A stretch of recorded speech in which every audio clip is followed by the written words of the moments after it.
সালামু আলাইকুম। আমি Mohammad Alamin Khan Tamim, management studies department, Barishal বিশ্ববিদ্যালয়ে আছি। তোমাদের সামনে আমি আজকে নিয়ে এসেছি চর্যাপদ। যে চর্যাপদ অর্থ কি? তাহলে চর্যাপদ হচ্ছে প্রাচীন সাহিত্যের একটি নিদর্শন, আদি নিদর্শন যেটাকে বলা হয়। আদি নিদর্শন বলতে এটা আমাদের প্রথম যেটা একবার পুরনো যেই সাহিত্যকর্মটা সেটা হচ্ছে চর্যাপদ।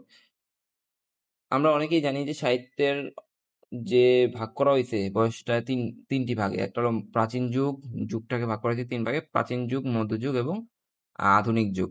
এটা কিন্তু সবার প্রথম প্রাচীন যুগের একটি অংশ ছিল এবং এটি ৬৫০ থেকে ১২০০ এই খ্রিস্টপূর্বের মধ্যে ছিল। কারো কারো কারো মতে আবার সুনীতি কুমার চট্টোপাধ্যায়ের ক্ষেত্রে ৯৫০ থেকে ১২০০, এটা মনে রাখতে হবে। সুনীতি কুমার চট্টোপাধ্যায় থেকে ৯৫০ থেকে ১২০০। চর্যাপদের আহ যে এটা ছিল কিন্তু একটা গানের সমষ্টি যার ভিত্তি ছিল ধর্মচর্চা। এটা কিন্তু ধর্মচর্চা ছিল তাদের ভিত্তি। এবং আদিকবি ছিলেন লুইপা ও কান্নপা। এখানে দুইজন পা আছে, একটা লুইপা, একটা হলো কান্নপা। কান্নপা পা তাদেরকে সম্মান করার জন্য দেওয়া হতো।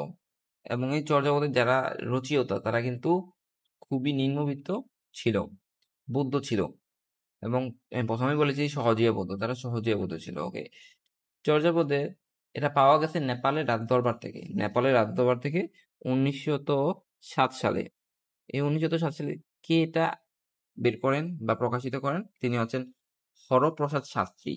হরপ্রসাদ শাস্ত্রী ছিলেন ঢাকা বিশ্ববিদ্যালয়ের প্রতিষ্ঠানিকের একজন সদস্য ছিলেন, শিক্ষকও ছিলেন বটে।